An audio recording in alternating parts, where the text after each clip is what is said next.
तेहा हों करी वखियान। दासन दास कहे जन नानक, जेहा तू कराए तेहा हों करी वखियान।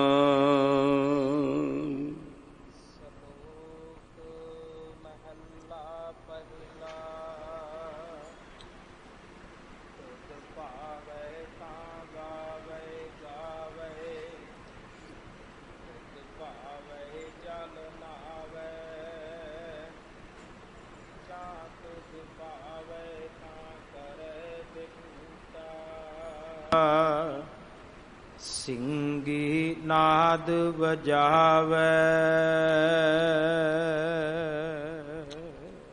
ਵਾਹਿਗੁਰੂ ਜੀ ਕਾ ਖਾਲਸਾ, ਵਾਹਿਗੁਰੂ ਜੀ ਕੀ ਫਤਿਹ। ਪਤਿਤ ਪਾਵਨ ਕਿਰਪਾ ਨਿਦਾਨ ਭਗਤ ਵਤਸਲ, ਜੋਤੀ ਸਰੂਪ ਸਰਬ ਸ਼ਕਤੀਮਾਨ ਮੁਕਤੀ ਦਾਤੇ, ਰੂਹਾਨੀਅਤ ਦੇ ਮੁਜੱਸਮੇ ਕਲਯੁਗ ਦੇ ਬੋਹਿਤ, ਛਤਰ ਚਵਰ ਤਖਤ ਦੇ ਮਾਲਿਕ, ਜੁਗੋ ਜੁਗ ਅਟਲ ਸਾਹਿਬ ਸ੍ਰੀ ਗੁਰੂ ਗ੍ਰੰਥ ਸਾਹਿਬ ਜੀ ਦੀ ਪਾਵਨ ਪਵਿੱਤਰ ਗੋਦ ਵਿੱਚ ਸਤਿਗੁਰਾਂ ਦੇ ਮਹਾਨ ਪਾਵਨ ਪਵਿੱਤਰ ਇਤਿਹਾਸਕ ਸਥਾਨ ਗੁਰਦੁਆਰਾ ਸ੍ਰੀ ਬੰਗਲਾ ਸਾਹਿਬ ਵਿਖੇ ਸੱਜ ਬੈਠੀ ਸਤਿਗੁਰਾਂ ਦੀ ਸਾਜੀ ਨਿਵਾਜੀ ਗੁਰੂ ਕੀ ਸੁੰਦਰ ਰੂਪ ਸਰੂਪ ਸਾਧ ਸੰਗਤ ਜੀਓ। ਆਪ ਜੀ ਵਡਭਾਗੀ ਹੋ, ਅੰਮ੍ਰਿਤ ਵੇਲੇ ਤੋਂ ਸਾਹਿਬਾਂ ਦੀ ਪਾਵਨ ਪਵਿੱਤਰ ਗੋਦ ਵਿੱਚ ਸੱਜ ਕੇ ਸਮੇਂ-ਸਮੇਂ ਅਨੁਸਾਰ ਗੁਰੂ ਕੇ ਹਜ਼ੂਰੀ ਕੀਰਤਨੀਆਂ ਦੀ ਰਸਨਾ ਤੋਂ ਅੰਮ੍ਰਿਤਮਈ ਬਾਣੀ ਆਸਾ ਕੀ ਵਾਰ, ਜਿਨ ਮਾਨਸ ਤੇ ਦੇਵਤੇ ਕੀਏ ਕਰਤ ਨ ਲਾਗੀ ਵਾਰ ਦੇ ਸ਼ਬਦ ਕੀਰਤਨ ਸਰਵਣ ਕੀਤੇ ਉਪਰੰਤ ਸਾਹਿਬਾਂ ਦੀ ਅਪਾਰ ਬਖਸ਼ਿਸ਼ ਜੋ ਸਤਿਗੁਰਾਂ ਨੇ ਦਿੱਲੀ ਸੇ ਗੁਰਦੁਆਰਾ ਪ੍ਰਬੰਧਕ ਕਮੇਟੀ ਦੇ ਸੀਸ ਤੇ ਹੱਥ ਰੱਖ ਕੇ ਸੰਗਤਾਂ ਨੂੰ ਇੱਕੋ ਓਂਕਾਰ ਤੋਂ ਲੈ ਕੇ 18-10-20 ਤੱਕ ਅੰਮ੍ਰਿਤਮਈ ਬਾਣੀ ਦੀ ਕਥਾ ਵਿਚਾਰ ਸਰਵਣ ਕਰਵਾਉਣ ਲਈ ਵਿਚਾਰਨ ਦੇ ਲਈ ਇਹ ਮਹਾਨ ਉਪਰਾਲਾ ਕੀਤਾ ਹੈ। ਚੱਲ ਰਹੀ ਲੜੀਵਾਰ ਕਥਾ ਦੇ ਮੂਲ ਰੂਪ ਦੇ ਪਾਠ ਆਪ ਜੀ ਨੇ ਸਤਿਕਾਰਯੋਗ ਸਿੰਘ ਸਾਹਿਬ ਗਿਆਨੀ ਰਣਜੀਤ ਸਿੰਘ ਜੀ ਦੀ ਰਸਨਾ ਤੋਂ ਬੜੇ ਪਿਆਰ ਵਿੱਚ ਸ਼ੁੱਧਤਾ ਦੇ ਵਿੱਚ ਸਰਵਣ ਕੀਤੇ ਨੇ। ਸਤਿਗੁਰੂ ਪਾਤਸ਼ਾਹ ਨੇ ਅਪਾਰ ਰਹਿਮਤ ਕੀਤੀ, ਬਖਸ਼ਿਸ਼ ਕੀਤੀ ਹੈ। ਜੋ ਆਪ ਜੀ ਨੇ ਵਾਰ ਦੇ ਵਿੱਚ ਵਾਰ ਦੀ ਆਰੰਭਤਾ ਪਹਿਲੇ ਗੁਰੂ ਕੇ ਪ੍ਰਚਾਰਕਾਂ ਤੋਂ ਕਥਾਵਾਚਕਾਂ ਤੋਂ ਸਰਵਣ ਕੀਤਾ। ਸਾਹਿਬ ਸ੍ਰੀ ਗੁਰੂ ਨਾਨਕ ਪਾਤਸ਼ਾਹ ਦੀ ਉਚਾਰਨ ਕੀਤੀ ਵਾਰ, ਜਿਸ ਦੇ ਵਿੱਚ ਪੌੜੀਆਂ ਤੇ ਸ਼ਲੋਕ ਸਾਹਿਬ ਸ੍ਰੀ ਗੁਰੂ ਨਾਨਕ ਸਾਹਿਬ ਜੀ ਨੇ ਸਾਨੂੰ ਕਲਯੁਗੀ ਜੀਵਾਂ ਨੂੰ ਪਾਵਨ ਉਪਦੇਸ਼ ਬਖਸ਼ਿਸ਼ ਕਰਨ ਵਾਸਤੇ ਅੰਕਿਤ ਕੀਤੇ ਨੇ। ਉਸ ਦੀ ਵਿਚਾਰ ਕਹਿਣ ਸੁਣ ਕੇ ਗੁਰੂ ਚਰਨਾਂ ਵਿੱਚ ਆਪਣੀ ਸ਼ਰਧਾ ਭਾਵਨਾ ਤੇ ਸਤਿਕਾਰ ਬਣਾਉਣ ਵਾਸਤੇ ਯਤਨ ਕੀਤਾ ਹੈ। ਆਓ ਅੱਜ ਦੇ ਸਤਿਗੁਰੂ ਮਹਾਰਾਜ ਸੱਚੇ ਪਾਤਸ਼ਾਹ ਨੇ ਅਪਾਰ ਬਖਸ਼ਿਸ਼ ਕੀਤੀ 15ਵੀਂ ਪੌੜੀ ਦੀ ਵਿਚਾਰ, ਸ਼ਲੋਕਾਂ ਦੀ ਵਿਚਾਰ ਸਤਿਗੁਰਾਂ ਨੇ ਸੁਭਾਗ ਬਖਸ਼ਿਸ਼ ਕੀਤਾ ਹੈ। ਆਪਣੀਆਂ ਸੇਵਾਵਾਂ ਸਤਿਗੁਰੂ ਪਾਤਸ਼ਾਹ ਜੀ ਆਪ ਲੈਣ। ਆਓ ਪਿਆਰ ਸਤਿਕਾਰ ਸਹਿਤ ਰਸਨਾ ਪਵਿੱਤਰ ਕਰਨ ਵਾਸਤੇ ਕੋਈ ਵੀ ਰਸਨਾ ਖਾਲੀ ਨਾ ਰਹੇ। ਗੁਰੂ ਕੀ ਗੋਦ ਦੇਸ਼ ਵਿਦੇਸ਼ ਵਿੱਚ ਬੈਠੀ ਹੋਈ ਸਾਧ ਸੰਗਤ ਜੀ ਉਚਾਰਨ ਕਰੋ ਜੀ। ਸਤਨਾਮ ਸ੍ਰੀ ਵਾਹਿਗੁਰੂ ਜੀ। ਸ਼ਲੋਕ ਮਹਿਲਾ ਪਹਿਲਾ।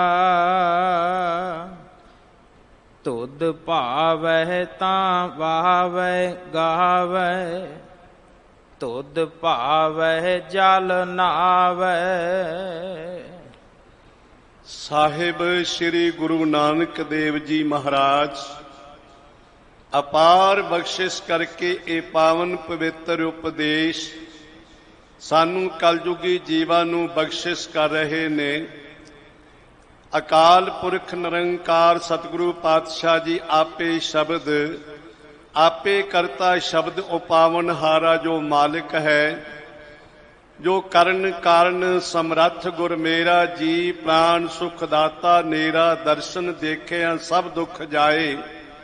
ਜੋ ਪਰਿਪੂਰਨ ਪਰਮਾਤਮਾ ਹੈ, ਪਰਮਾਤਮਾ ਨੂੰ ਸਤਿਗੁਰੂ ਪਾਤਸ਼ਾਹ ਜੀ ਸੰਬੋਧਨ ਕਰਕੇ ਸਾਨੂੰ ਕਲਯੁਗੀ ਜੀਵਾਂ ਨੂੰ ਉਪਦੇਸ਼ ਬਖਸ਼ਿਸ਼ ਕਰ ਰਹੇ ਨੇ ਕਿ ਐ ਮੇਰੇ ਮਾਲਕ ਨਿਰੰਕਾਰ ਸਤਿਗੁਰੂ ਪਾਤਸ਼ਾਹ ਜੀ, ਤੁਧ ਭਾਵੈ ਤਾਂ ਵਾਵਹਿ ਗਾਵਹਿ, ਤੁਧ ਭਾਵੈ ਜਲ ਨਹਾਵਹਿ। ਇਹ ਹਾਹੇ ਦੇ ਸਿਹਾਰੀ ਜਿਤਨੇ ਵੀ ਸ਼ਬਦ ਆਉਣਗੇ ਇਹ ਬਿੰਦੀ ਸਹਿਤ ਉਚਾਰਨ ਕਰਨ ਦਾ ਸਤਿਗੁਰੂ ਪਾਤਸ਼ਾਹ ਨੇ ਸਾਨੂੰ ਇਹ ਸਿਧਾਂਤ ਬਖਸ਼ਿਸ਼ ਕੀਤਾ ਹੈ। ਇਸ ਪਾਵਨ ਪਵਿੱਤਰ ਸ਼ਬਦ ਦੇ ਵਿੱਚ ਕਰਨ ਕਾਰਨ ਸਮਰੱਥ ਸਤਿਗੁਰੂ ਜੀ ਨੂੰ ਦਰਸਾਉਣਾ ਕੀਤਾ ਹੈ ਕਿ ਐ ਮੇਰੇ ਮਾਲਕ ਜਿਤਨੇ ਵੀ ਤੇਰੇ ਇਹ ਫਿਰਕੇ ਨੇ, ਚਾਹੇ ਉਹ ਰਾਸਧਾਰੀਏ ਨੇ, ਚਾਹੇ ਉਹ ਭਗਤੀਏ ਨੇ, ਚਾਹੇ ਉਹ ਮੁੱਲਾ ਨੇ, ਸ਼ੇਖ ਨੇ, ਕਾਜੀ ਨੇ, ਰਾਜੇ ਨੇ, ਆਪਣੇ ਛਤਰਪਤੀ ਨੇ, ਭਾਵ ਕਿ ਜਿਤਨੇ ਵੀ ਜੋ ਕੁਝ ਵੀ ਕਰ ਰਹੇ ਨੇ ਸਾਰੇ ਤੂੰ ਹੀ ਕਰਾ ਰਿਹਾ ਹੈ। ਤੇਰੇ ਹੁਕਮ ਦੇ ਵਿੱਚ ਹੀ ਸਾਰੇ ਵਰਤ ਰਹੇ ਨੇ, ਤੇਰੇ ਹੁਕਮ ਦੇ ਵਿੱਚ ਹੀ ਸਾਰੇ ਕਿਰਿਆ ਕਰ ਰਹੇ ਨੇ। ਇਸ ਲਈ ਪਾਤਸ਼ਾਹ ਜੀ ਕਹਿੰਦੇ ਤੁਧ ਭਾਵੈ, ਜਦੋਂ ਤੈਨੂੰ ਭਾਉਂਦਾ ਹੈ ਤਾਂ ਵਾਵੇ ਉਹ ਵਾਵੇ ਵਜਾਉਂਦੇ ਨੇ। ਵਾਵੇ ਤੋਂ ਭਾਵ ਵਜਾਉਂਦੇ ਨੇ, ਵਜੰਤਰੀ ਵਾਜੇ ਵਜਾਉਂਦੇ ਨੇ, ਰਾਸ ਧਾਰੀਏ ਰਾਸ ਲੀਲਾ ਕਰਦੇ ਨੇ, ਭਗਤੀਏ ਭਗਤੀ ਕਰਦੇ ਨੇ, ਕਾਪੜੀਏ ਆਦਿਕ ਜਿਤਨੇ ਵੀ ਸਾਰੇ ਇਹ ਫਿਰਕੇ ਨੇ ਇਹ ਸਾਰੇ ਤੇਰੇ ਹੁਕਮ ਦੇ ਵਿੱਚ ਹੀ ਨੇ, ਤੇਰੇ ਭਾਣੇ ਦੇ ਵਿੱਚ ਹੀ ਨੇ। ਆਪਣੇ ਆਪ ਕੋਈ ਵੀ ਕਰਨ ਦੇ ਕੁਝ ਵੀ ਸਮਰੱਥ ਨਹੀਂ ਹੈ। ਪੰਜ ਤਤ ਕਰ ਤੁਧ ਸ੍ਰਿਸ਼ਟ ਸਭ ਸਾਜੀ, ਕੋਈ ਸੇਵਾ ਕਰਿਓ ਜੇ ਕਿਛ ਕੀਤਾ ਹੋਵੇ।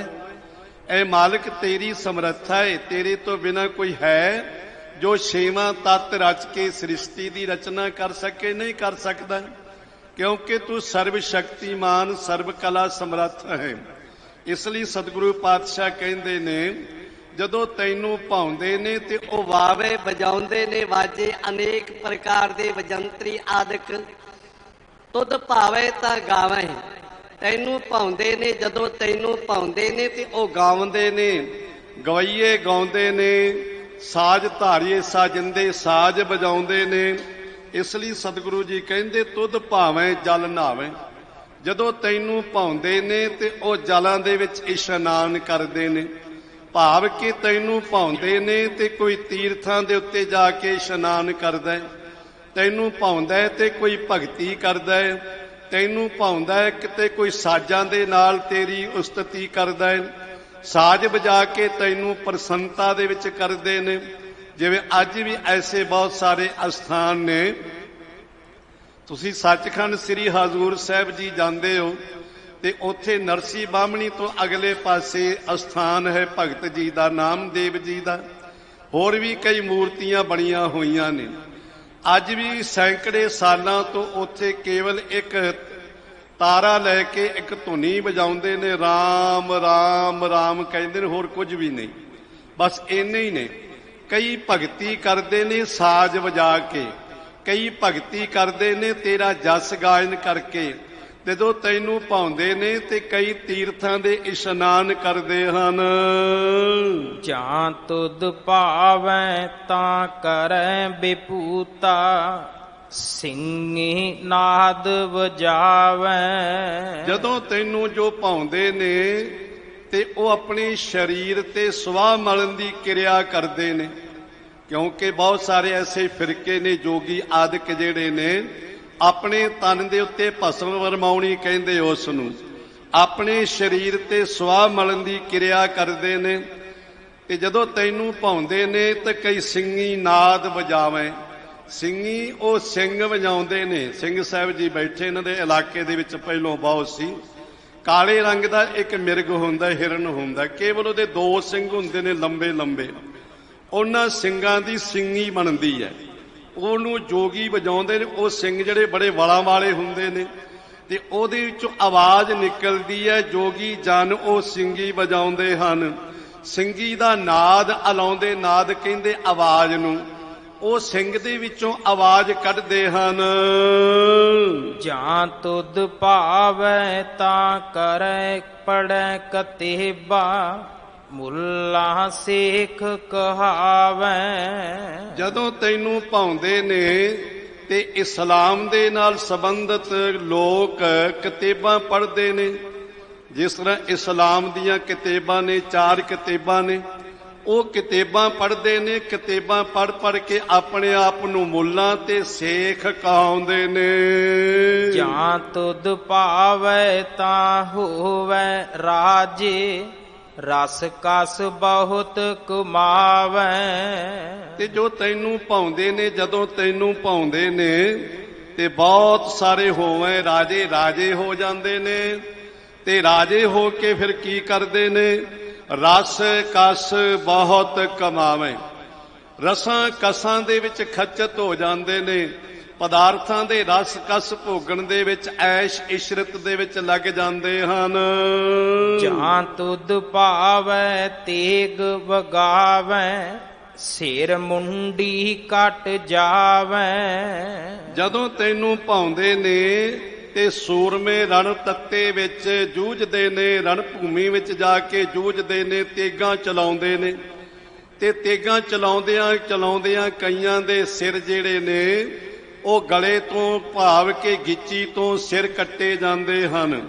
ਭਾਵ ਕੇ ਤੇਗਾਂ ਵੱਜ ਕੇ ਕਈਆਂ ਦੇ ਸਿਰ ਆਪਣੇ ਧੜ ਦੇ ਨਾਲੋਂ ਜੁਦਾ ਹੋ ਜਾਂਦੇ ਨੇ। ਜਾਂ ਤੁਧ ਭਾਵੈ ਜਾਹੈ ਦਿਸੰਤਰ, ਸੁਣ ਗੱਲਾਂ ਘਰ ਆਵੈ। ਤੇ ਜਦੋਂ ਤੈਨੂੰ ਭਾਉਂਦੇ ਨੇ, ਬਹੁਤ ਸਾਰੇ ਲੋਕ ਦੇਸਾਂਤਰਾਂ ਦੇ ਵਿੱਚ ਜਾਂਦੇ ਨੇ, ਵਿਦੇਸ਼ਾਂ ਦੇ ਵਿੱਚ ਜਾਂਦੇ ਨੇ।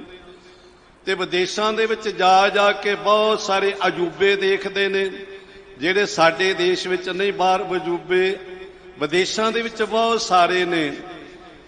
ਕਈ ਵਾਰੀ ਦਾਸ ਨੇ ਵੀ ਤੱਕਿਆ, ਐਸੇ ਕਈ ਅਸਥਾਨ ਨੇ। ਪਹਾੜੀਆਂ ਤੇ ਚਲੇ ਜਾਓ, ਕਈ ਪਹਾੜੀਆਂ ਐਸੀਆਂ ਨੇ, ਤੁਸੀਂ ਪਹਾੜੀ ਦੇ ਮੁੱਢ ਵਿੱਚ ਪਾਣੀ ਡੋਲਦੇ ਹੋ ਤੇ ਪਾਣੀ ਪਹਾੜੀ ਨੂੰ ਉੱਪਰ ਨੂੰ ਚੜ੍ਹਦਾ।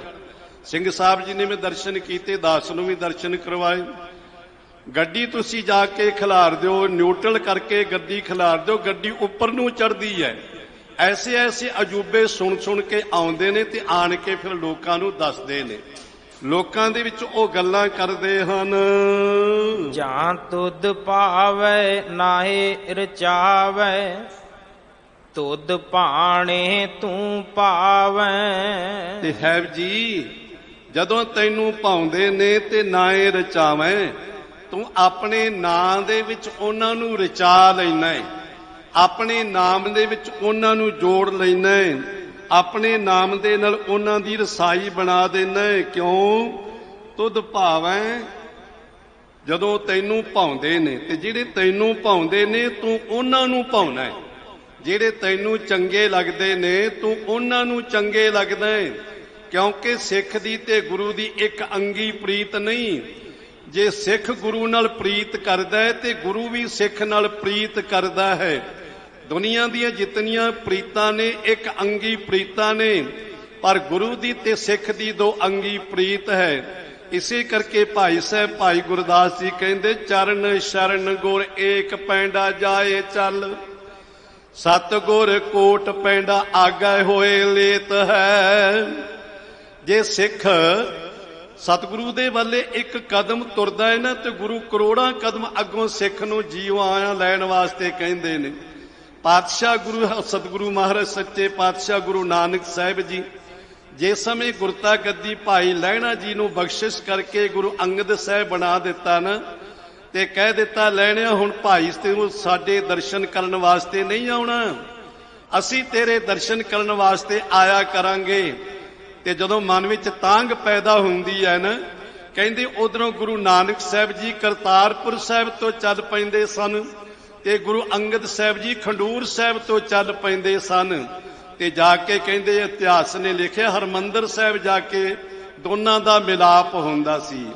ਗੁਰੂ ਯਾਦ ਕਰਦਾ ਹੈ ਤੇ ਸਿੱਖ ਵੀ ਯਾਦ ਕਰਦਾ, ਸਿੱਖ ਯਾਦ ਕਰਦਾ ਹੈ ਤੇ ਗੁਰੂ ਵੀ ਸਿੱਖ ਨੂੰ ਯਾਦ ਕਰਦਾ। ਇਸ ਕਰਕੇ ਮੇਰੇ ਮਾਲਕ ਜਿਹੜੇ ਤੈਨੂੰ ਭਾਉਂਦੇ ਨੇ ਤੂੰ ਉਹਨਾਂ ਨੂੰ ਭਾਉਣਾ ਹੈ, ਤੇ ਜਦੋਂ ਤੂੰ ਉਹਨਾਂ ਨੂੰ ਭਾਉਣਾ ਹੈ ਉਹ ਤੈਨੂੰ ਭਾ ਜਾਂਦੇ ਨੇ, ਫਿਰ ਤੂੰ ਉਹਨਾਂ ਨੂੰ ਆਪਣੇ ਨਾਮ ਦੇ ਵਿੱਚ ਰਚਾ ਲੈਣਾ ਹੈ, ਆਪਣੇ ਨਾਮ ਦੇ ਵਿੱਚ ਮੇਲ ਲੈਂਦਾ ਹੈ। ਨਾਨਕ ਏਕ ਕਹੈ ਬੇਨੰਤੀ ਹੋਰ ਸਗਲੇ ਕੂੜ ਕਮਾਵੈ। ਸਾਹਿਬ ਸ੍ਰੀ ਗੁਰੂ ਨਾਨਕ ਦੇਵ ਪਾਤਸ਼ਾਹ ਜੀ ਬਖਸ਼ਿਸ਼ ਕਰਦੇ, ਨਾਨਕ ਏਕ ਕਹੇ ਬੇਨੰਤੀ, ਨਾਨਕ ਇੱਕ ਬੇਨਤੀ ਕਹਿੰਦਾ ਹੈ, ਇੱਕ ਬੇਨਤੀ ਅਰਦਾਸ ਜੋਦੜੀ ਹੈ ਕਿ ਸਤਿਗੁਰੂ ਜੀ ਹੋਰ ਸਗਲੇ ਕੂੜ ਕਮਾਵਹਿ, ਕੇਵਲ ਤੇ ਕੇਵਲ ਤੇਰਾ ਨਾਮ ਹੀ ਹੈ, ਤੇਰੇ ਨਾਮ ਤੋਂ ਬਿਨਾ ਬਾਕੀ ਸਭ ਝੂਠ ਹੈ, ਕੂੜ ਹੈ, ਝੂਠ ਹੈ, ਪਸਾਰਾ ਹੈ, ਛਿਨ ਭੰਗਰ ਹੈ, ਨਾਸਵੰਤ ਹੈ, ਕੇਵਲ ਤੇ ਕੇਵਲ ਤੇਰਾ ਨਾਮ ਹੀ ਹੈ, ਤੇਰੇ ਨਾਮ ਤੋਂ ਬਿਨਾ ਜਿਤਨਾ ਵੀ ਅਸੀਂ ਆਕਾਰ ਦੇਖਦੇ ਹਾਂ, ਪਸਾਰਾ ਦੇਖਦੇ ਹਾਂ, ਇਹ ਸਾਰਾ ਝੂਠ ਦਾ ਹੀ ਪਸਾਰਾ ਹੈ। ਇਹ ਸ਼ਲੋਕ ਸਤਿਗੁਰੂ ਪਾਤਸ਼ਾਹ ਗੁਰੂ ਨਾਨਕ ਸਾਹਿਬ ਜੀ ਨੇ ਉਚਾਰਨ ਕੀਤਾ, ਜਿਸ ਦੇ ਵਿੱਚ ਦਰਸਾਉਣਾ ਕੀਤਾ ਹੈ ਕਿ ਜਿਤਨੇ ਵੀ ਫਿਰਕੇ ਨੇ, ਜਿਤਨੇ ਵੀ ਜੀਵ ਨੇ, ਸਾਰੇ ਉਹੀ ਕਰਦੇ ਨੇ ਜਿਹੜਾ ਤੂੰ ਕਰਾਉਣਾ ਹੈ। ਜੋ ਤੈਨੂੰ ਭਾਉਂਦਾ ਹੈ ਤੂੰ ਉਹੀ ਜੀਵਾਂ ਦੇ ਪਾਸੋਂ ਕਰਾਉਣਾ ਹੈ। ਤੇ ਜਦੋਂ ਅਸੀਂ ਇਹ ਗੱਲ ਸੋਚਾਂਗੇ ਵੀ ਕਰਾਉਣਾ ਤੇ ਮਾਲਕ ਨੇ ਆ, ਜੋ ਕੁਝ ਕਰਾਉਣਾ ਸਾਡੇ ਤੇ ਹੱਥ ਵੱਸ ਕੁਝ ਵੀ ਨਹੀਂ, ਤੇ ਫਿਰ ਮਨ ਵਿੱਚ ਇੱਕ ਸ਼ੰਕਾ ਪੈਦਾ ਹੋ ਜਾਏਗਾ। ਕੁਦਰਤੀ ਗੱਲ ਹੈ ਮਨ ਵਿੱਚ ਸ਼ੰਕਾ ਆਉਣੀ, ਫਿਰ ਪਾਪ ਪੁੰਨ ਦੀ ਤੇ ਕੋਈ ਬਾਤ ਰਹੀ ਨਹੀਂ, ਕਿਉਂਕਿ ਜਦੋਂ ਕਰਨ ਵਾਲਾ ਪ੍ਰਮਾਤਮਾ ਕਰਾਉਣ ਵਾਲਾ ਹੈ ਤੇ ਦੋਸ਼ ਨਹੀਂ ਜੀਵ ਨੂੰ ਕਿਸੇ ਪ੍ਰਕਾਰ ਦਾ ਵੀ। ਇਦੋਂ ਸ਼ੰਕਾ ਪੈਦਾ ਹੁੰਦਾ ਹੈ ਕਿ ਕਰਨਹਾਰ ਮਾਲਕ ਹੈ, ਜੀਵ ਤੇ ਕੁਝ ਕਰ ਹੀ ਨਹੀਂ ਸਕਦਾ। ਇਹ ਫਿਰ ਕੀ ਗੱਲ ਹੋਈ ਭਈ ਪਾਪ ਪੁੰਨ ਜਿਹੜੇ ਨੇ ਇਹਨਾਂ ਦੀ ਕੋਈ ਵੈਲਿਊ ਨਹੀਂ, ਇਹਨਾਂ ਦੀ ਕੋਈ ਕਹਾਣੀ ਨਹੀਂ। ਇਹ ਸ਼ੰਕਾ ਬੜੇ ਸਮੇਂ ਤੋਂ ਅੱਜ ਵੀ ਸਾਡੇ ਮਨਾਂ ਵਿੱਚ ਸ਼ੰਕਾ ਹੈ।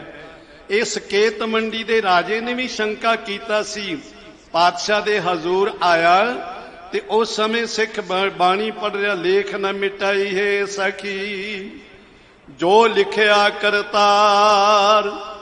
ਮਨ ਵਿੱਚ ਸ਼ੰਕਾ ਪੈ ਗਿਆ ਕਿ ਜਿਹੜਾ ਕਰਤਾਰ ਨੇ ਲੇਖ ਲਿਖ ਦਿੱਤਾ ਉਹ ਤਾਂ ਮਿਟਣਾ ਹੀ ਨਹੀਂ, ਤੇ ਫਿਰ ਆਉਣ ਦਾ ਕੀ ਫਾਇਦਾ ਹੋਇਆ। ਫਿਰ ਇਹ ਜਿਤਨੀ ਅਸੀਂ ਧਰਮ ਦੀ ਕਿਰਿਆ ਕਰਦੇ ਇਹਦਾ ਕੀ ਫਾਇਦਾ ਹੋਇਆ, ਗੁਰੂ ਘਰ ਆਉਣ ਦਾ ਕੀ ਫਾਇਦਾ ਹੋਇਆ। ਤੇ ਸਤਿਗੁਰੂ ਮਹਾਰਾਜ ਸੱਚੇ ਪਾਤਸ਼ਾਹ ਨੇ ਸਾਨੂੰ ਉੱਤਰ ਦਿੱਤਾ ਇਸ ਦਾ। ਸਿੱਖਾਂ ਦੀ ਜਿਹੜੀ ਭਗਤ ਮਾਲ ਹੈ ਨਾ, ਸਿੱਖਾਂ ਦੀ ਭਗਤ ਮਾਲ ਦੇ ਵਿੱਚ ਜ਼ਿਕਰ ਕੀਤਾ ਇਸ ਪ੍ਰਕਾਰ ਦਾ ਸਤਿਗੁਰੂ ਜੀ ਦੀ ਹਾਜ਼ਰੀ ਵਿੱਚ। ਉਸ ਸਮੇਂ ਮਹਾਰਾਜ ਸੱਚੇ ਪਾਤਸ਼ਾਹ ਜੀ ਦੇ ਚਰਨਾਂ ਵਿੱਚ ਸਿੱਖ ਆਏ ਨੇ, ਜਿਹਦੇ ਵਿੱਚ ਰਾਮਦਾਸ ਭੰਡਾਰੀ, ਉਹਦੇ ਵਿੱਚ ਸਾਈਂ ਦਾਸ, ਉਹਦੇ ਵਿੱਚ ਚੰਡੂ ਵੀ ਆਦਿਕ, ਹੋਰ ਵੀ ਅਨੇਕਾਂ ਸਾਧੂ, 5-7 ਸਿੱਖ ਗੁਰੂ ਦੀ ਹਜ਼ੂਰੀ ਵਿੱਚ ਆਏ।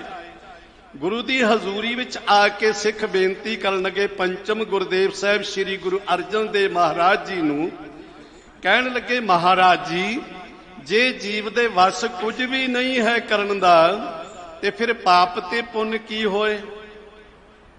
ਫਿਰ ਪਾਪ ਤੇ ਪੁੰਨ ਦੀ ਕਹਾਣੀ ਕੀ ਹੈ, ਕਿਰਿਆ ਕੀ ਹੈ।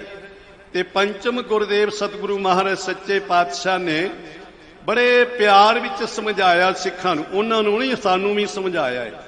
ਕਿਉਂਕਿ ਪ੍ਰਥਾਏ ਸਾਖੀ ਮਹਾਂਪੁਰਖ ਬੋਲਦੇ ਸਾਂਝੀ ਸਗਲ ਜਹਾਨੇ।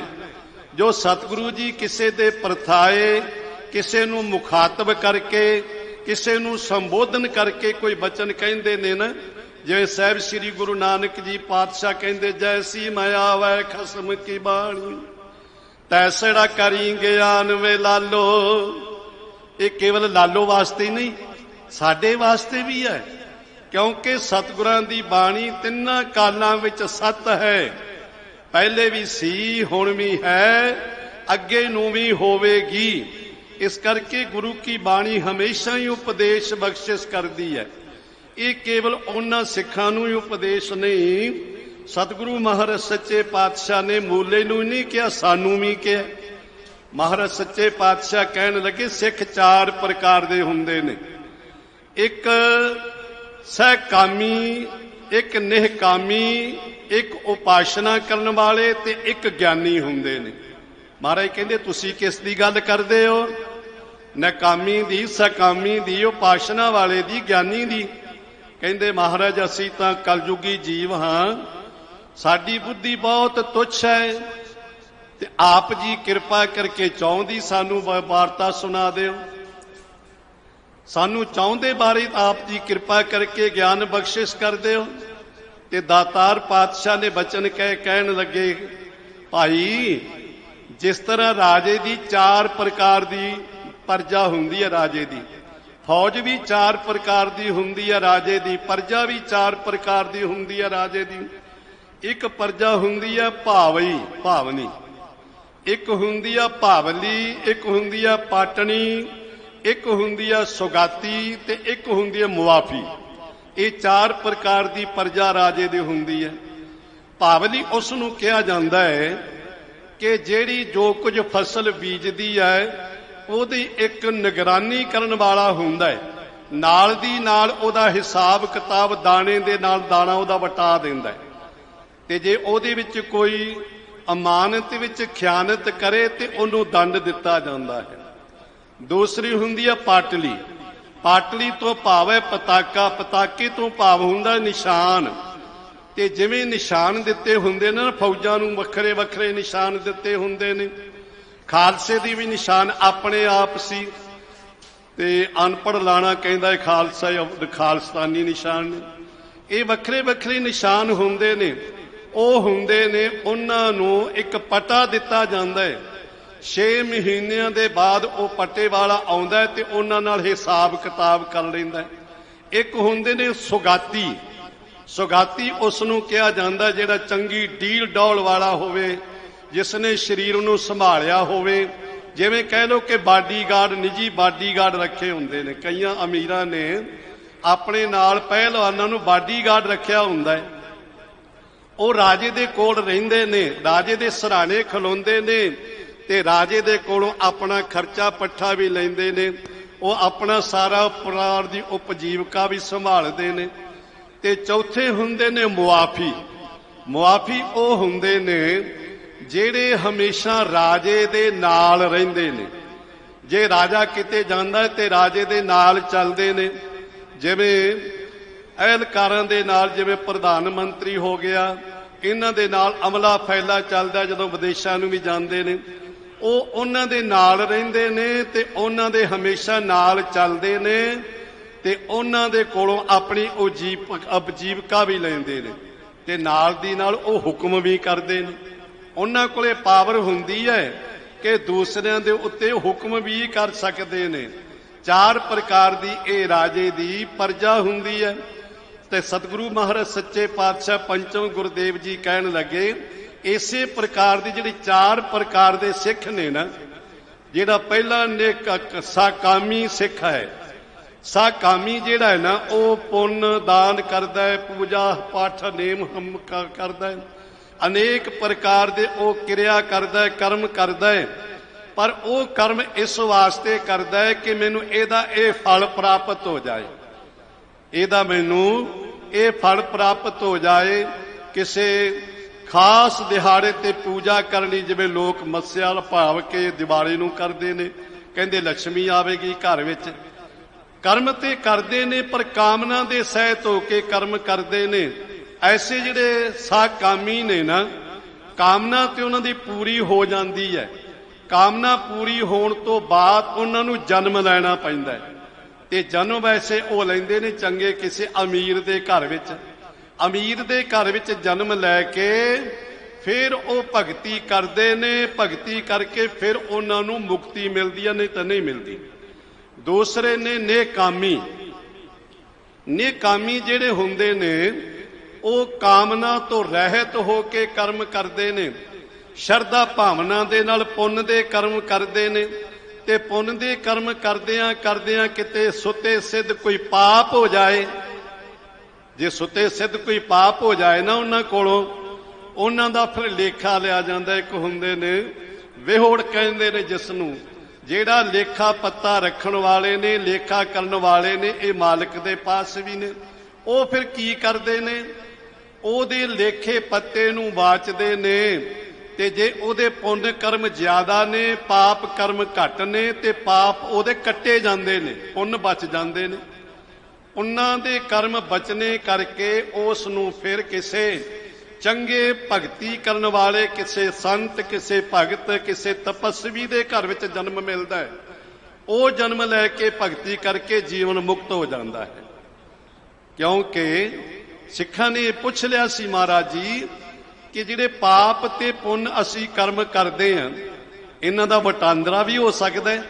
ਜਿਵੇਂ ਆਪਾਂ ਕਿਸੇ ਦੇ ਕੋਲੋਂ ਕੋਈ ਪੈਸੇ ਲੈਣੇ ਹੋਣ ਤੇ ਕੁਝ ਦੇਣੇ ਵੀ ਹੋਣ, ਆਪਾਂ ਕਹਿੰਦੇ ਵੀ ਆਹ ਤੇਰੇ ਦੇਣੇ ਨੇ, ਕੱਟ ਕੇ ਬਾਕੀ ਬਚਦੇ ਮੈਨੂੰ ਦੇ ਦੇ। ਉਹ ਫਿਰ ਉਹਨਾਂ ਦੇ ਪਾਪ ਕਰਮ ਕੱਟ ਕੇ ਬਚਦੇ ਜਿਹੜੇ ਪੁੰਨ ਨੇ, ਉਹਨਾਂ ਪੁੰਨਾਂ ਦਾ ਉਸ ਨੂੰ ਫਲ ਮਿਲਦਾ ਹੈ।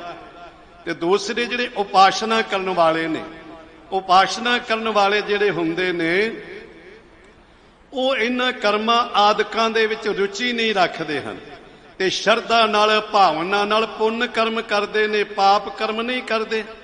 ਪਰ ਕਈ ਵਾਰੀ ਸੁਤੇ ਪਾਪ ਹੋ ਜਾਂਦਾ ਹੈ, ਜਿਸ ਨੂੰ ਸਤਿਗੁਰੂ ਪਾਤਸ਼ਾਹ ਕਹਿੰਦੇ ਨਾਰਿਆ ਚੇਤ ਪਾਪ ਤੇ ਡਰ ਰੇ। ਉਹ ਪਾਪ ਜਿਹੜੇ ਅਸੀਂ ਸੋਚੇ ਨਹੀਂ, ਜਿਹੜੇ ਅਸੀਂ ਕੀਤੇ ਨਹੀਂ, ਪਰ ਸੁਤੇ ਸਿੱਧ ਪਾਪ ਹੋ ਗਿਆ, ਸੁਤੇ ਸਿੱਧ ਪਾਪ ਹੋ ਗਿਆ। ਤੇ ਸਤਿਗੁਰੂ ਪਾਤਸ਼ਾਹ ਕਹਿੰਦੇ ਉਹ ਜਿਹੜੇ ਪਾਪ ਨੇ ਨਾ, ਉਹਨਾਂ ਪਾਪਾਂ ਦਾ ਹਿਸਾਬ ਕਿਤਾਬ ਕਰਕੇ ਪਾਪ ਕੱਟੇ ਜਾਂਦੇ ਨੇ, ਤੇ ਉਹਨਾਂ ਦੇ ਜਿਹੜੇ ਪੁੰਨ ਕਰਮ ਹੁੰਦੇ ਨੇ ਨਾ, ਉਹਨਾਂ ਪੁੰਨਾਂ ਕਰਮਾਂ ਦੇ ਕਰਨ ਕਰਕੇ ਫਿਰ ਉਹਨਾਂ ਨੂੰ ਮੁਕਤੀ ਮਿਲ ਜਾਂਦੀ ਹੈ। ਤੇ ਜਿਹੜੇ ਮੁਆਫੀ ਵਾਲੇ ਹੁੰਦੇ ਨੇ, ਉਹਨਾਂ ਨੂੰ ਸਤਿਗੁਰੂ ਪਾਤਸ਼ਾਹ ਕਹਿੰਦੇ ਉਹਨਾਂ ਨੂੰ ਪਾਪ ਪੁੰਨ ਦੋਨਾਂ ਤੋਂ ਰਹਿਤ ਹੁੰਦੇ ਨੇ। ਉਹ ਜੀਵਨ ਨੂੰ, ਸਰੀਰ ਨੂੰ ਵੀ ਮਿੱਥਿਆ ਮੰਨਦੇ ਨੇ ਤੇ ਕਰਮਾਂ ਨੂੰ ਵੀ ਮਿੱਥਿਆ ਮੰਨਦੇ ਨੇ। ਨਾ ਉਹ ਸਰੀਰ ਨੂੰ ਸੱਚ ਮੰਨਦੇ ਨੇ, ਨਾ ਕਰਮਾਂ ਦੇ ਵਿੱਚ ਪੈਂਦੇ ਨੇ। ਉਹ ਕਰਮਾਂ ਨੂੰ ਵੀ ਮਿੱਥਿਆ ਮੰਨਦੇ ਨੇ, ਸਰੀਰ ਨੂੰ ਵੀ ਮਿੱਥਿਆ ਮੰਨਦੇ ਨੇ, ਤੇ ਉਹ ਰਹਿੰਦੇ ਨੇ ਗੁਰੂ ਦੇ ਹਜ਼ੂਰ। ਹਮੇਸ਼ਾ ਮਨ ਕਰਕੇ ਗੁਰੂ ਦੇ ਪਾਸ ਨੇ। ਦੁਕਾਨ ਤੇ ਬੈਠੇ ਤਾਂ ਵੀ ਗੁਰੂ ਪਾਸ ਹੈ, ਪਰਿਵਾਰ ਵਿੱਚ ਬੈਠੇ ਤਾਂ ਵੀ ਗੁਰੂ ਦੀ ਯਾਦ ਹੈ, ਕਿਤੇ ਤੁਰਦੇ ਫਿਰਦੇ ਤਾਂ ਵੀ ਗੁਰੂ ਦੀ ਯਾਦ ਹੈ।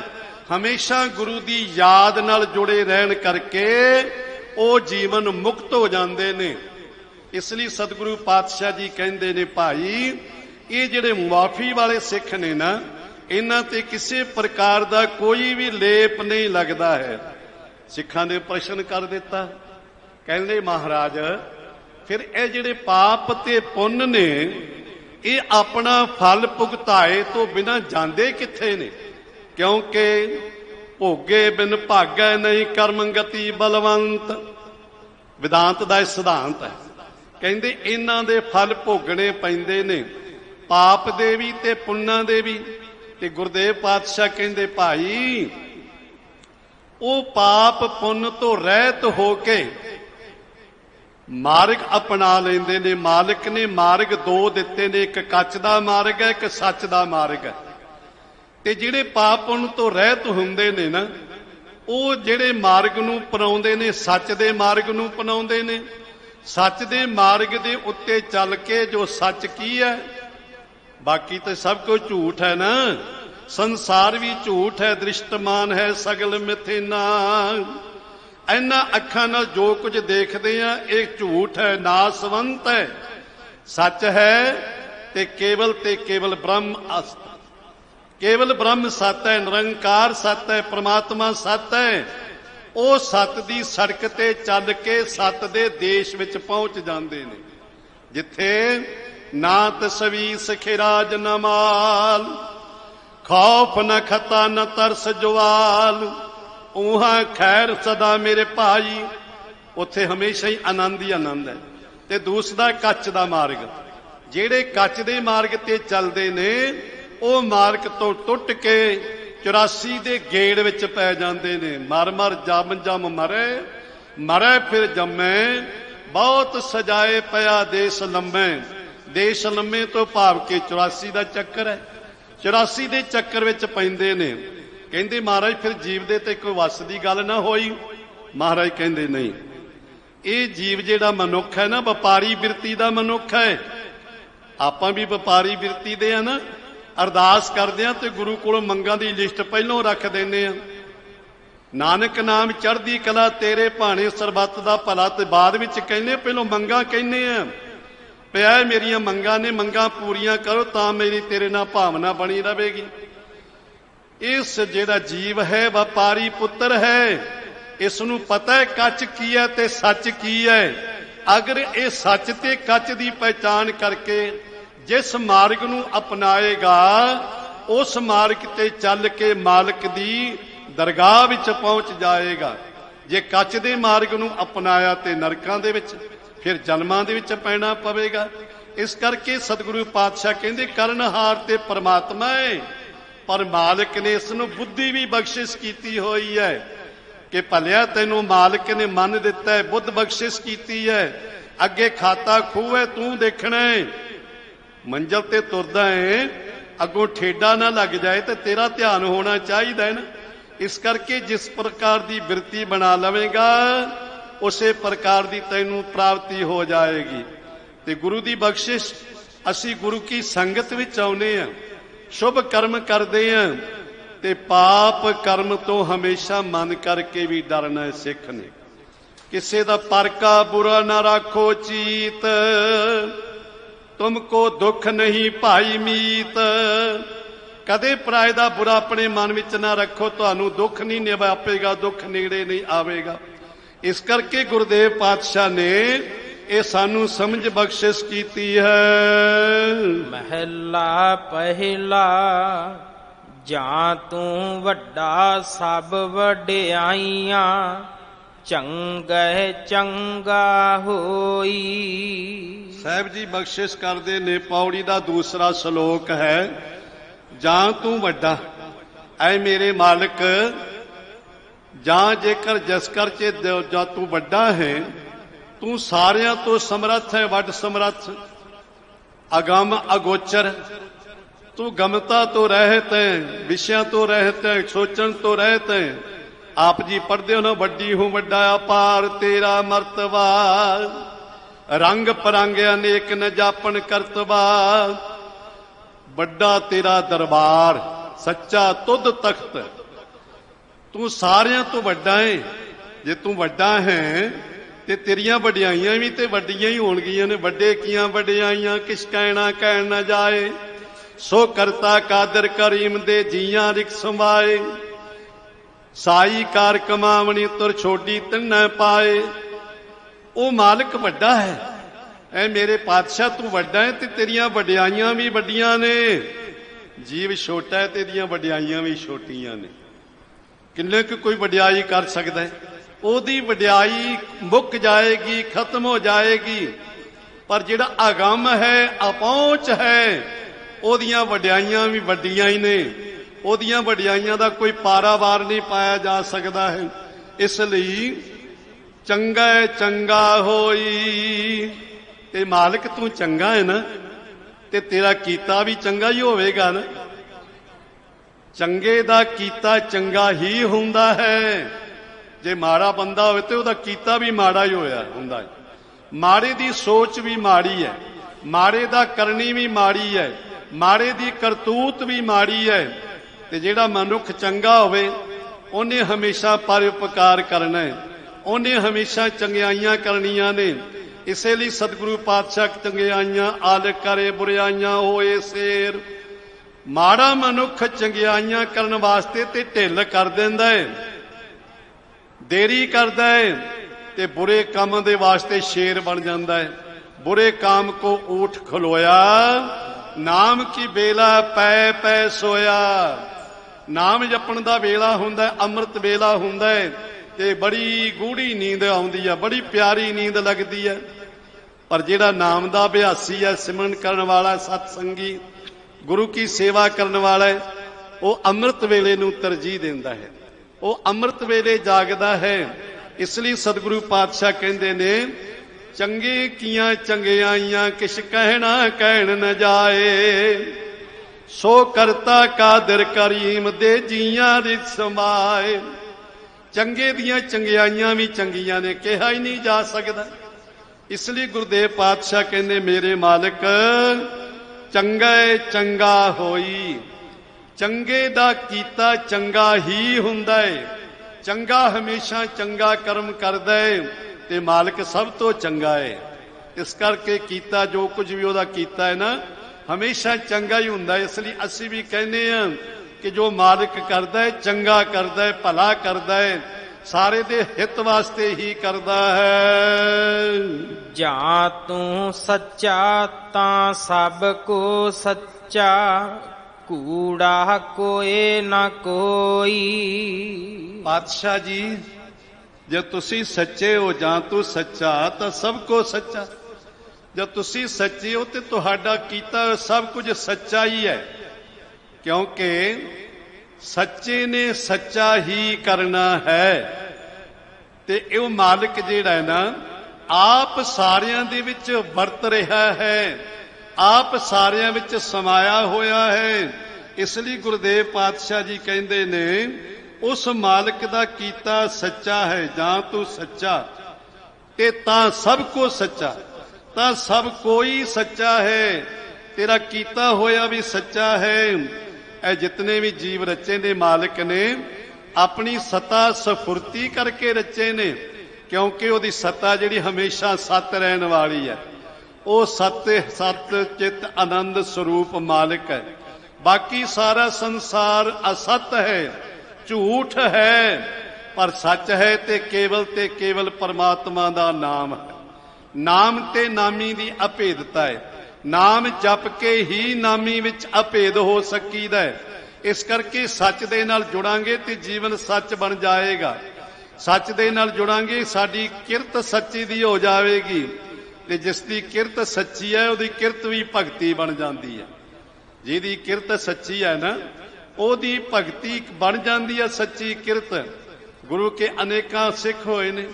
ਭਾਈ ਕਟਾਰੂ ਜੀ ਸੱਚੀ ਕਿਰਤ ਕਰਦੇ ਨੇ, ਤੇ ਜੇ ਵੱਟਾ ਘੱਟ ਸੀ, ਕਿਸੇ ਨੇ ਬੇਈਮਾਨੀ ਕਰਕੇ ਵੱਟਾ ਘੱਟ ਕਰ ਦਿੱਤਾ 5 ਪੈਸੇ ਭਰ, ਤੇ ਪੰਚਮ ਗੁਰਦੇਵ ਨੇ ਆਪ ਉਸ ਦਾ ਵੱਟਾ ਪੂਰਾ ਕੀਤਾ। 5 ਟਕੇ 5 ਪੈਸੇ ਆਪਣੀ ਤਲੀ ਦੇ ਉੱਤੇ ਰੱਖ ਕੇ ਉਸ ਸਿੱਖ ਨੂੰ ਆਂਚ ਨਹੀਂ ਆਉਣ ਦਿੱਤੀ, ਕਿਉਂਕਿ ਉਹਦੀ ਕਿਰਤ ਸੱਚੀ ਹੈ।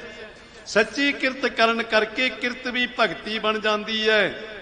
ਤੇ ਜੇ ਸਾਡੀ ਭਗਤੀ ਵਿੱਚ ਵੀ ਸੱਚ ਨਾ ਹੋਵੇ ਤੇ ਭਗਤੀ ਵੀ ਇੱਕ ਕਿਰਤ ਬਣ ਕੇ ਰਹਿ ਜਾਂਦੀ ਹੈ। ਕੇਵਲ ਦਿਖਾਵਾ ਹੀ ਰਹਿ ਜਾਂਦਾ ਹੈ, ਕੇਵਲ ਛਲਾਵਾ ਰਹਿ ਜਾਂਦਾ ਹੈ, ਕੇਵਲ ਪਖੰਡ ਰਹਿ ਜਾਂਦਾ ਹੈ, ਡਿੰਬ ਰਹਿ ਜਾਂਦਾ ਹੈ। ਤੇ ਸਾਹਿਬ ਕਹਿੰਦੇ ਡਿੰਬਨ ਮੈਂ ਪਰਮੇਸ਼ਰ ਨਾਹੀ। ਪਖੰਡ ਦੇ ਵਿੱਚ ਪਰਮੇਸ਼ਰ ਕਦਾਚਿਤ ਵੀ ਨਹੀਂ ਹੋ ਸਕਦਾ। ਇਸ ਕਰਕੇ ਜੋ ਕਰਨਾ ਮਨ ਚਿੱਤ ਕਰਮ ਅਰਾਧੇ ਕਰਤਾ, ਮਨ ਕਰਕੇ ਚਿੱਤ ਕਰਕੇ ਕਰਤੇ ਨੂੰ ਅਰਾਧਨਾ ਹੈ। ਇਹ ਨਹੀਂ ਕਿ ਮੁੱਖੋਂ ਬਾਣੀ ਪੜ੍ਹੀ ਜਾਈਏ ਤੇ ਅੰਦਰ ਸਾਡੇ ਈਰਖਾ ਵਸੀ ਹੋਵੇ, ਹੱਥ ਵਿੱਚ ਝਾੜੂ ਹੋਵੇ ਤੇ ਮਨ ਵਿੱਚ ਈਰਖਾ ਕਰੀ ਜਾਂਦੇ ਆ, ਇੱਕ ਦੂਸਰੇ ਦੇ ਉੱਤੇ ਸਾੜਾ ਸਾਨੂੰ ਗਿਲਾ ਹੋ ਜਾਂਦਾ ਹੈ। ਅਨੇਕ ਪ੍ਰਕਾਰ ਦੇ ਇੱਕ ਦੂਸਰੇ ਦੇ ਵਿੱਚ ਦੋਸ਼ ਔਗਣ ਕਰਦੇ ਆ। ਆਪਣੇ ਔਗਣਾਂ ਵੱਲੇ ਨਹੀਂ ਦੇਖਦੇ, ਦੂਜੇ ਦੇ ਔਗਣ ਦੇਖਦੇ ਆ। ਹਾਲਾਂਕਿ ਸਾਹਿਬ ਕਹਿੰਦੇ ਦੇਖਣੇ ਤੇ ਆਪਣੇ ਔਗਣ ਦੇਖ, ਦੂਸਰੇ ਦੇ ਗੁਣ ਦੇਖ। ਜਦੋਂ ਦੂਸਰੇ ਦੇ ਗੁਣ ਦੇਖੇਗਾ ਤੇਰੇ ਅੰਦਰ ਵੀ ਗੁਣ ਪ੍ਰਵਿਰਤ ਹੋ ਜਾਣਗੇ। ਇਸ ਲਈ ਮੇਰੇ ਸਾਹਿਬ ਬਖਸ਼ਿਸ਼ ਕਰਦੇ ਨੇ, ਆਖਣ ਵੇਖਣ ਬੋਲਣ ਚੱਲਣ ਜੀਵਨ ਮਰਨਾ ਤਾਤ, ਕੂੜਾ ਕੋਏ ਨਾ ਕੋਈ। ਇਸ ਲਈ ਸਤਿਗੁਰੂ ਮਹਾਰਾਜ ਸੱਚੇ ਪਾਤਸ਼ਾਹ ਕਹਿੰਦੇ ਨੇ ਉਹ ਸੱਚ ਦੇ ਵਿੱਚ ਕੋਈ ਕੂੜਾ ਝੂਠ ਨਹੀਂ ਹੈ, ਸੱਚ ਦੇ ਵਿੱਚ ਕੋਈ ਮੁਲੰਮਾ ਨਹੀਂ ਹੈ, ਸੱਚ ਦੇ ਵਿੱਚ ਕੁਝ ਮਿਲਾਵਟ ਨਹੀਂ ਹੈ। ਇਸ ਲਈ ਸਤਿਗੁਰੂ ਪਾਤਸ਼ਾਹ ਕਹਿੰਦੇ ਨੇ ਉਹ ਕੂੜਾ ਜਿਹੜਾ ਹੈ ਨਾ ਝੂਠ, ਉਸ ਦੇ ਵਿੱਚ ਕੋਈ ਨਾ ਕੋਈ ਕਿਸੇ ਪ੍ਰਕਾਰ ਦਾ ਕੂੜ ਝੂਠ ਹੈ ਹੀ ਨਹੀਂ ਹੈ। ਹਮੇਸ਼ਾ ਹੀ ਉਹ ਸੱਚ ਹੈ, ਸੱਚ ਰਹੇਗਾ ਤੇ ਸੱਚ ਸੀ। ਉਹਨਾਂ ਤਿੰਨਾਂ ਕਾਲਾਂ ਵਿੱਚ ਹੀ ਸੱਚ ਰਹਿਣਾ। ਇਸ ਲਈ ਗੁਰਦੇਵ ਬਖਸ਼ਿਸ਼ ਕਰਦੇ ਨੇ, ਆਖਣ ਵੇਖਣ ਬੋਲਣ ਚੱਲਣ ਜੀਵਨ ਮਰਨਾ ਧਾਤ। ਐ ਮੇਰੇ ਮਾਲਕ ਐ ਮੇਰੇ ਸਤਿਗੁਰੂ ਜੀ, ਇਹ ਜਿਹੜਾ ਆਖਣ ਵੇਖਣ ਬੋਲਣ ਚੱਲਣ ਜੀਵਨ ਮਰਨਾ ਧਾਤ, ਆਖਣ ਆਖਣ ਜਿਹੜਾ ਆਪਣਾ ਆਖ ਰਹੇ ਆ ਬੋਲ ਰਹੇ ਆ, ਜੋ ਕੁਝ ਆਪਾਂ ਵੇਖ ਰਹੇ ਅੱਖਾਂ ਦੇ ਨਾਲ, ਜੋ ਕੁਝ ਆਪਾਂ ਸੁਣ ਰਹੇ ਆ, ਜਿਹੜਾ ਸਾਡਾ ਜੀਵਨ ਹੈ ਤੇ ਜਿਹੜਾ ਮਰਨਾ ਮੌਤ ਹੈ। ਭਾਵ ਕਿ ਸਾਰੀ ਸਰੀਰ ਦੀ ਕਿਰਿਆ, ਮੌਤ ਹੈ, ਜੀਵਨ ਹੈ, ਮਰਨ ਹੈ, ਆਖਣ ਹੈ, ਸੁਣਨਾ ਹੈ। ਇਹ ਕੀ ਹੈ? ਕਹਿੰਦੇ ਧਾਤ। ਧਾਤ ਤੋਂ ਭਾਵ ਹੁੰਦਾ ਧਾ ਜਾਣ ਵਾਲਾ। ਵਿਦਵਾਨਾਂ ਨੇ ਵੱਖਰੇ ਵੱਖਰੇ ਵੈਸੇ ਇਸ ਦੇ ਅਰਥ ਕੀਤੇ ਨੇ। ਬਹੁਤੇ ਵਿਦਵਾਨਾਂ ਨੇ ਧਾਤ ਨਾਮ ਮਾਇਆ ਦਾ ਕਿਹਾ ਹੈ, ਭਈ ਧਾਤ ਮਾਇਆ ਹੈ, ਪਰ ਇਹ ਜਿਹੜਾ ਜੀਵਨ ਹੈ, ਆਖਣਾ ਹੈ, ਸੁਣਨਾ ਹੈ, ਬੋਲਣਾ ਹੈ, ਚੱਲਣਾ, ਇਹ ਮਾਇਆ ਹੈ। ਪਰ ਨਹੀਂ, ਇੱਥੇ ਧਾਤ ਨਾਮ ਹੈ ਚਲਾਏਮਾਨ ਦਾ। ਧਾਤ ਤੋਂ ਭਾਵ ਹੁੰਦਾ ਧਾ ਜਾਣਾ, ਚਲਾਏ ਜਾਣਾ, ਚਲੇ ਜਾਣਾ। ਚਲਾਏਮਾਨ ਤੋਂ ਭਾਵ ਹੈ ਸਾਰਾ ਨਾਸਵੰਤ ਹੈ, ਛਿਨ ਭੰਗਰ ਹੈ।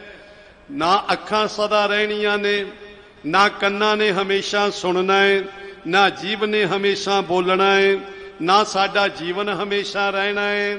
ਇਸ ਕਰਕੇ ਸਾਰਾ ਹੀ ਇਹ ਚਲਾਏਮਾਨ ਹੈ। ਹੁਕਮ ਸਾਜ ਹੁਕਮੈ ਵਿੱਚ ਰੱਖੈ, ਨਾਨਕ ਸੱਚਾ ਆਪ।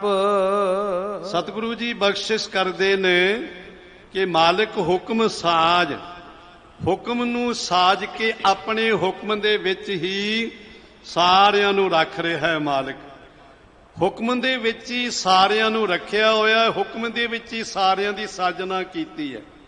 ਹੁਕਮੇ ਜੰਮਣ ਹੁਕਮੇ ਮਰਨ, ਹੁਕਮੇ ਆਵਣ ਜਾਣ ਰਹਾਏ। ਹੁਕਮ ਦੇ ਵਿੱਚ ਹੀ ਜੀਵ ਆਉਂਦੇ ਨੇ, ਜਾਂਦੇ ਨੇ, ਜੰਮਦੇ ਨੇ, ਮਰਦੇ ਨੇ।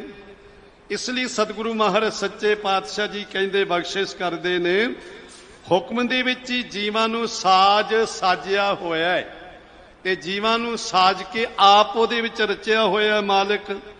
ਹੁਕਮ ਦੇ ਵਿੱਚ ਹੀ ਸਾਰੇ ਜੀਵ ਰੱਖੇ ਹੋਏ ਨੇ। ਹੁਕਮ ਹੈ ਅੰਦਰ ਸਭ ਕੋ, ਬਾਹਰ ਹੁਕਮ ਨਾ ਕੋਈ। ਮਾਲਕ ਦੇ ਹੁਕਮ ਤੋਂ ਬਾਹਰ ਕੋਈ ਵੀ ਨਹੀਂ ਹੈ, ਸਾਰੇ ਹੁਕਮ ਦੇ ਵਿੱਚ ਨੇ। ਕਿਸੇ ਜੀਵ ਦੀ ਗਮਤਾ ਹੈ ਕਿ ਆਪਣੇ ਆਪ ਸੁਤੰਤਰ ਹੋ ਕੇ ਕੁਝ ਕਰ ਸਕੇ। ਕੋਈ ਕਵੇ ਕਿ ਮੈਂ ਆਪਣੀ ਮਰਜ਼ੀ ਦੇ ਨਾਲ ਸੰਸਾਰ ਤੇ ਆਇਆ ਤੇ ਮਰਜ਼ੀ ਨਾਲ ਸੰਸਾਰ ਤੋਂ ਜਾਣਾ, ਨਹੀਂ ਆ ਸਕੇ। ਇਹ ਜਿਤਨੀਆਂ ਇੰਦਰੀਆਂ ਨੇ ਮਾਲਕ ਦੀਆਂ ਹੁਕਮ ਦੇ ਵਿੱਚ ਹੀ ਨੇ, ਹੁਕਮ ਦੇ ਵਿੱਚ ਹੀ ਵੇਖਦੀਆਂ ਨੇ, ਸੁਣਦੀਆਂ ਨੇ, ਬੋਲਦੀਆਂ ਨੇ। ਇਸ ਲਈ ਪਾਤਸ਼ਾਹ ਜੀ ਦੀ ਬਖਸ਼ਿਸ਼ ਕਰਦੇ ਨੇ ਸਤਿਗੁਰੂ ਜੀ ਕਿ ਉਹ ਮਾਲਕ ਹੁਕਮ ਦੇ ਵਿੱਚ ਰੱਖਦਾ ਹੈ। ਨਾਨਕ ਸੱਚਾ ਆਪ। ਨਾਨਕ ਕੌਣ ਰੱਖਦਾ ਹੈ? ਜਿਹੜਾ ਆਪ ਸੱਚਾ ਹੈ, ਪਰਮੇਸ਼ਰ ਆਪ ਨਿਰੰਕਾਰ ਹੈ, ਆਪ ਸਾਰਿਆਂ ਵਿੱਚ ਪਰਿਪੂਰਨ ਹੈ। ਪੌੜੀ ਸਤਿਗੁਰ ਸੇਵ ਨਿਸੰਗ, ਭਰਮ ਚੁਕਾਈਐ। ਪੌੜੀ ਵਿੱਚ ਸਾਹਿਬ ਜੀ ਬਖਸ਼ਿਸ਼ ਕਰਦੇ ਨੇ। ਪੌੜੀ ਵੀ ਸ੍ਰੀ ਗੁਰੂ ਨਾਨਕ ਦੇਵ ਮਹਾਰਾਜ ਜੀ ਦੀ ਹੀ ਉਚਾਰਨ ਕੀਤੀ ਹੋਈ ਹੈ। ਨਹੀਂ ਤੇ ਵਾਰਾਂ ਜਿਸ ਗੁਰੂ ਸਾਹਿਬ ਦੀ ਵਾਰ ਉਚਾਰਨ ਕੀਤੀ ਹੋਵੇ ਨਾ, ਜਿਵੇਂ ਚੌਥੇ ਪਾਤਸ਼ਾਹ ਦੀ ਵਾਰ ਹੈ, ਤੀਸਰੇ ਪਾਤਸ਼ਾਹ ਦੀ ਵਾਰ ਹੈ, ਪੰਜਵੇਂ ਪਾਤਸ਼ਾਹ ਦੀ ਵਾਰ ਹੈ, ਜਿਸ ਗੁਰੂ ਦੀ ਵਾਰ ਉਚਾਰਨ ਕੀਤੀ ਹੋਏ ਪੌੜੀ ਉਸੇ ਗੁਰੂ ਦੀ ਹੁੰਦੀ ਹੈ। ਇਹ ਵਾਰ ਗੁਰੂ ਨਾਨਕ ਸਾਹਿਬ ਜੀ ਨੇ ਉਚਾਰਨ ਕੀਤੀ, ਪੌੜੀ ਵੀ ਗੁਰੂ ਨਾਨਕ ਸਾਹਿਬ ਜੀ ਦੀ ਹੈ। ਇਸ ਲਈ ਗੁਰਦੇਵ ਪਾਤਸ਼ਾਹ ਕਹਿੰਦੇ ਨੇ, ਸਤਿਗੁਰ ਸੇਵਨ, ਸਤਿਗੁਰੂ ਨੂੰ ਸੇਵਨ ਸੰਗ, ਨਿਸੰਗ ਹੋ ਕੇ ਸ਼ੰਕੇ ਤੋਂ ਰਹਿਤ ਹੋ ਕੇ ਗੁਰੂ ਦੀ ਸੇਵਾ ਕਰ। ਸ਼ੰਕਾ ਨਹੀਂ ਕਰਨਾ, ਗੁਰੂ ਦੀ ਸੇਵਾ ਕਰਨ ਲੱਗੇ। ਮਨ ਵਿੱਚ ਕਿਸੇ ਪ੍ਰਕਾਰ ਦਾ ਮਲਾਲ ਨਹੀਂ ਆਉਣਾ ਚਾਹੀਦਾ। ਮਨ ਵਿੱਚ ਤੇਰੇ ਤੌਖਲਾ ਨਹੀਂ ਹੋਣਾ ਚਾਹੀਦਾ ਕਿ ਮੈਂ ਸੇਵਾ ਕਰਦਾ, ਮੈਨੂੰ ਇਹ ਗੁਰੂ ਦੇ ਦਰ ਤੇ ਪ੍ਰਵਾਨਗੀ ਮਿਲੇਗੀ ਕਿ ਨਹੀਂ ਮਿਲੇਗੀ। ਪ੍ਰਵਾਨਗੀ ਉਸਨੇ ਦੇਣੀ ਹੈ, ਤੇਰਾ ਕੰਮ ਹੈ ਸੇਵਾ ਕਰਨ ਦਾ। ਕ੍ਰਿਸ਼ਨ ਮਹਾਰਾਜ ਨੇ ਕਿਹਾ ਸੀ, ਅਰਜਨ ਤੇਰਾ ਕੰਮ ਹੈ ਕਰਮ ਕਰਨਾ, ਫਲ ਦੇਣਾ ਮੇਰਾ ਕਰਮ ਹੈ। ਸਿੱਖਾ ਤੂੰ ਕਰਮ ਕਰ, ਸ਼ੁਭ ਕਰਮ ਕਰ, ਸੇਵਾ ਸਿਮਰਨ ਕਰ, ਫਲ ਦੇਣਾ ਗੁਰੂ ਦਾ ਕੰਮ ਹੈ, ਫਲ ਗੁਰੂ ਨੇ ਦੇਣਾ ਤੈਨੂੰ। ਪਰ ਗੁਰੂ ਦਾ ਸੁਭਾਅ ਕਿਹੋ ਜਿਹਾ? ਇੱਕ ਤਿਲ ਨਹੀਂ ਭਲਣਾ ਘਾਲੇ, ਇੱਕ ਤਿਲ ਮਾਤਰ ਦੀ ਸੇਵਾ ਤੇਰੀ ਅਜਾਈ ਨਹੀਂ ਜਾਣ ਦੇਵੇਗਾ। ਤੁਰਿਆ ਆਉਂਦਿਆਂ ਇੱਕ ਜੂਠਾ ਪੱਤਲ, ਜੂਠਾ ਡੂਨਾ ਚੁੱਕ ਕੇ ਉਸ ਨੂੰ ਡਸਟਬਿਨ ਵਿੱਚ ਪਾ ਦੇ, ਗੁਰੂ ਦੇ ਦਰ ਤੇ ਉਹ ਵੀ ਪ੍ਰਵਾਨ ਹੋ ਜਾਣਾ ਹੈ। ਇੱਕ ਜੋੜਾ ਸਾਫ਼ ਕਰ ਦੇ, ਇੱਕ ਬਾਟੀ ਸਾਫ਼ ਕਰ ਦੇ, ਇੱਕ ਟੋਕਰੀ ਚੁੱਕ ਲੈ, ਗੁਰੂ ਦੇ ਦਰ ਤੇ ਉਹ ਵੀ ਲਿਖੀ ਜਾਣੀ ਹੈ। ਕਿਉਂਕਿ ਗੁਰੂ ਦੀ ਸੇਵਾ ਨਿਸੰਗ ਹੋ ਕੇ ਕਰ, ਕਿਉਂ? ਗੁਰੂ ਭਰਮ ਚੁਕਾ ਦਿੰਦਾ ਹੈ। ਤੇਰੇ ਭਰਮ ਭੁਲੇਖੇ ਸਾਰੇ ਕੱਟੇ ਜਾਂਦੇ ਨੇ, ਤੇਰੀ ਭਟਕਣਾ ਮਿਟ ਜਾਏਗੀ। ਸਤਿਗੁਰ ਆਖੈ ਕਾਰ ਸੋ ਕਾਰ ਕਮਾਈਐ। ਜੋ ਸਤਿਗੁਰੂ ਜੀ ਕਾਰ ਆਖਣ ਉਹੀ ਕਾਰ ਕਮਾਉਣੀ ਚਾਹੀਦੀ ਹੈ। ਗੁਰੂ ਦੇ ਹੁਕਮ ਦੇ ਵਿੱਚ ਹੀ ਹੋ ਕੇ ਵਿਚਰਨਾ ਚਾਹੀਦਾ ਹੈ। ਸਤਿਗੁਰ ਹੋਏ ਦਇਆਲ ਤਾਂ ਨਾਮ ਧਿਆਈਐ। ਕਹਿੰਦੇ ਸਤਿਗੁਰ ਹੋਏ ਦਇਆਲ, ਤਾਂ ਸਤਿਗੁਰੂ ਦਇਆਲੂ ਕਿਰਪਾਲੂ ਹੋਣ ਤਾਂ ਨਾਮ ਧਿਆਈਐ। ਨਹੀਂ, ਨਾਮ ਧਿਆਵਾਂਗੇ ਤੇ ਸਤਿਗੁਰੂ ਦਇਆਲੂ ਹੋਣਗੇ। ਇਹ ਨਹੀਂ ਕਿ ਗੁਰੂ ਦੀ ਦਇਆ ਨੂੰ ਉਡੀਕੀਏ ਤੇ ਫਿਰ ਨਾਮ ਜਪਾਂਗੇ। ਨਾਮ ਜਪਾਂਗੇ ਤਾਂ ਸਤਿਗੁਰੂ ਦੀ ਕਿਰਪਾ ਹੋਵੇਗੀ। ਤਾਂ ਜਿਹੜਾ ਅੱਖਰ ਨੇ ਬਹੁਤ ਡੂੰਘਾਈ ਰੱਖਦਾ। ਸੁੱਚ ਹੋਵੇ ਤਾਂ ਸੱਚ ਪਾਈਏ। ਅਸੀਂ ਸੁੱਚ ਹੋਵੇ ਤਾਂ ਸੱਚ ਪਾਈਏ ਕਹਿੰਦੇ ਨਹੀਂ, ਸੁੱਚ ਹੋਵੇ ਤਾਂ ਸੱਚ ਪਾਈਏ। ਸੱਚ ਦੀ ਪ੍ਰਾਪਤੀ ਤਾਂ ਹੋਣੀ, ਸੁੱਚਤ ਰੱਖਾਂਗੇ, ਨਾਮ ਜਪਾਂਗੇ ਤੇ ਗੁਰੂ ਨੇ ਕਿਰਪਾ ਕਰਨੀ, ਦਿਆਲੂ ਹੋਣਾ ਹੈ। ਲਾਹਾ ਭਗਤ ਸੁਸਾਰ ਗੁਰਮੁਖ ਪਾਈਐ। ਇਹ ਗੁਰੂ ਦੀ ਬਖਸ਼ਿਸ਼, ਗੁਰੂ ਦੇ ਦੁਆਰਾ ਭਗਤੀ ਦਾ ਲਾਹਾ ਪ੍ਰਾਪਤ ਹੁੰਦਾ ਹੈ। ਮਨ ਮੁਖ ਕੂੜ ਗੁਬਾਰ ਕੂੜ ਕਮਾਈਐ। ਜੋ ਮਨਮੁਖ ਨੇ ਕੂੜ ਦੇ ਹੰਕਾਰ ਦੇ ਹਨੇਰੇ ਵਿੱਚ ਰਹਿੰਦੇ ਨੇ, ਕਿਉਂਕਿ ਉਹ ਕੂੜ ਹੀ ਕਮਾਉਂਦੇ ਹਨ।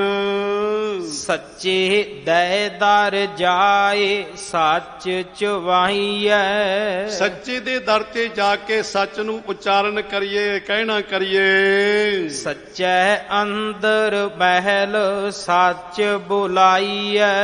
ਫਿਰ ਮਾਲਕ ਤੇਰੇ ਤੇ ਕਿਰਪਾ ਕਰੇਗਾ, ਆਪਣੇ ਸੱਚੇ ਮਹਿਲ ਅੰਦਰ ਬੁਲਾ ਲਵੇਗਾ, ਆਪਣੀ ਮਜਲਿਸ ਵਿੱਚ ਬੁਲਾ ਲਵੇਗਾ। ਨਾਨਕ ਸੱਚ ਸਦਾ ਸਚਿਆਰ ਸੱਚ ਸਮਾਈਐ। ਸਤਿਗੁਰੂ ਨਾਨਕ ਪਾਤਸ਼ਾਹ ਕਹਿੰਦੇ ਸੱਚ ਸਦਾ ਸਚਿਆਰ ਹੈ।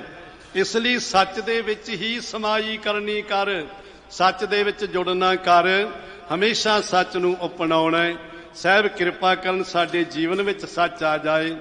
ਕੋਟਾਨ ਕੋਟ ਧੰਨਵਾਦ ਸਾਹਿਬ ਸ੍ਰੀ ਗੁਰੂ ਗ੍ਰੰਥ ਸਾਹਿਬ ਜੀ, दिल्ली से गुरुद्वारा प्रबंधक कमेटी प्रधान साहब, समुची कमेटी और बहुत सत्कारयोग सिंह साहब ज्ञानी रणजीत सिंह जी हैड ग्रंथी साहब, समुची संगत दा गुरुदेव पातशाह दे इन्हां ने अपनी सेवा आप लई, होईयां भुल्लां ना चितारदे होए बुलाओ जी। वाहिगुरु जी का खालसा, वाहिगुरु जी की